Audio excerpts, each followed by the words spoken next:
Hujan deras disertai angin kencang dalam beberapa hari terakhir terjadi di Palembang. Akibatnya sejumlah jalan terendam, salah satunya di jalan samping kantor Gubernur Sumsel. Hujan yang turun lebih dari 3 jam pada Sabtu malam membuat kendaraan roda 4 ikut terendam dan tidak sedikit kendaraan roda 2 menjadi mogok.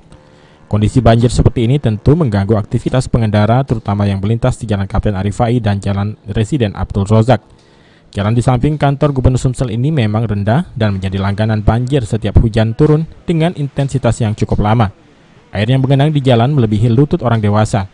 Bahar, salah seorang warga yang mengendarai mobil sedan, mengalami mogok. Kendaraannya terendam hingga mesinnya tidak berfungsi. Ia berharap permasalahan banjir ini dapat segera teratasi. Terlebih banjir terjadi di samping kantor Gubernur Sumsel. Tadi dari sana terus sampai di tengah ini karena sedang gantung.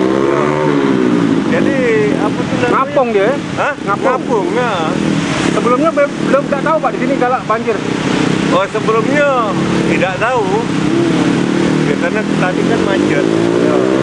Harapannya ya, supaya inilah sudah tahu ini seharusnya ditinggikan, Pak. Iya ya. Nah, supaya jangan sampai ada mobil-mobil yang lain kan terjebak. Iya. Bapak ngelihat gimana? Tanggap nggak pemerintah kota nih, Pak? Yang jelas kayaknya ini kan di depan kantor gubernur. Iya.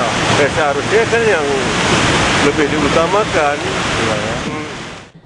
Tak hanya Jalan Kapten Arifai yang mengalami banjir, Jalan Dr. M. Isa sebelum simpang golf juga turut terendam. Beberapa pengendara sepeda motor yang mencoba melintasi banjir terpaksa harus mogok. Jalan ini memang banjir tiap kali hujan lebat, padahal jalan ini cukup banyak dilintasi warga Palembang. Dengan menjadi langganan banjir, membuat pengendara jalan terutama sepeda motor terpaksa harus menunggu hingga larut malam hingga air sedikit surut. Julius Tumban Gaul, PAL TV.